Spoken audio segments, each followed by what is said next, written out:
एक बार महाकाल उज्जैन में चंद्रसेन नाम के राजा हुए। चंद्रसेन राजा शिव भक्त थे, पूरी प्रजा शिव भक्त थी।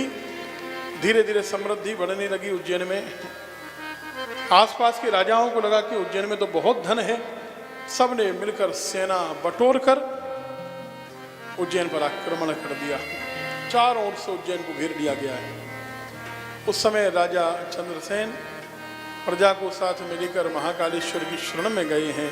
पूजा आराधना प्रारंभ हो गई। ब्राह्मणों ने रुद्राष्टाध्यायी के मंत्रों से अभिषेक प्रारंभ कर दिया। उस समय गोपी थी, ग्वालिन।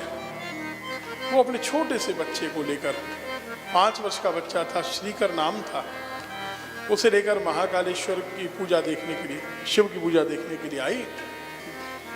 और इस बच्चे को भाव ऐसा आया कि जब ये घर लौटा तो कहीं से गोल पत्थर उठा लाया और उस गोल पत्थर को इसने शिव मानकर पूजा प्रारंभ कर दी। माँ ने कहा, अरे बेटा, तू भी बच्चा का बच्चा ही रहा। ये तो पत्थर है, ये कोई शिव थोड़े नहीं है। माँ, तू अपना काम कर, मुझे भजन करने दे। ओम नमः शिवाय, ओम नमः शिवाय, ओम नमः शिवाय, ओम नमः शिवाय कहते हुए वो बालक, सरल मंत्र है शिव जी का, जल चढ़ाता रहा, पूजा करता रहा, जप करता रहा। दोपहर का समय हुआ। माँ ने कहा, बेटा भोजन कर ले, दोपहर हो गई है। बच्चे ने कहा, मुझे जप करने दीजिए, आप जाइए, मुझे भूख प्यास नहीं है, मैं महाकाल की आराधना कर रहा हूँ। माँ को क्रोध आ गया और माँ ने वो जो पिंडी इसने रखी थी पत्थर की, उसको उठाकर दूर फेंक दिया। अरे मूर्ख, इस पत्थर की पिंडी को तू महाकाल कहता है? मेरे शिव को फेंक दिया, मेरे शिव को फेंक दिया। अरे मेरे शिव को जब फेंका होगा तो शिव को कितनी चोट आई होगी। ऐसा करते करते वो बच्चा रोते रोते बेहोश हो गया, मूर्छित हो गया। जब होश आया, आंखें खुली तो क्या देखता है, बहुत सुंदर शिव मंदिर है। सोने की दीवारें हैं, दीवारों पर जहां रत्न, हीरे, मोती, माणिक्य, नीलम, जवाहरात जड़े हुए हैं और उसके मध्य में रत्न जड़ित एक शिवलिंग का दर्शन हो रहा है।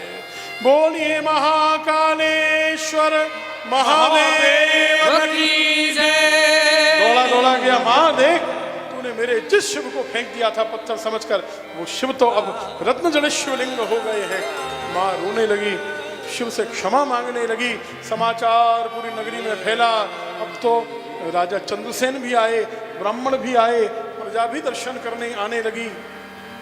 और ये खबर फैली, जिन शत्रु राजाओं ने सेना लेकर घेर रखा था उज्जैन को, उन्हें भी खबर मिली। और उन्होंने मन में सोचा कि जिस उज्जैन का एक एक बालक इतना चमत्कारिक है कि वो शिव जी को प्रकट कर देता है, वहां हमें शत्रुता नहीं करनी चाहिए, हमें भी महाकाल की आराधना करनी चाहिए।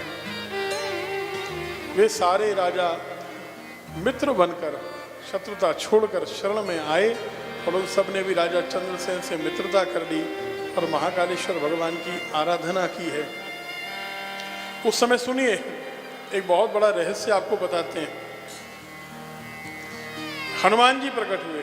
बोले हनुमान जी महाराज की जय। और हनुमान जी ने यह आशीर्वाद दिया कि इस बालक के वंशज ब्रज में जाकर रहेंगे और इसी बालक श्रीकर के वंश में 8वां जो बालक होगा उसका नाम नंद गोप होगा।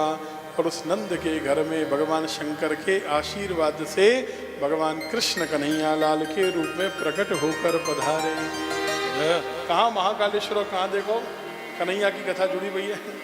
हाँ, है ना संबंध उज्जैन वाले को, ब्रज वाले को, है कि नहीं?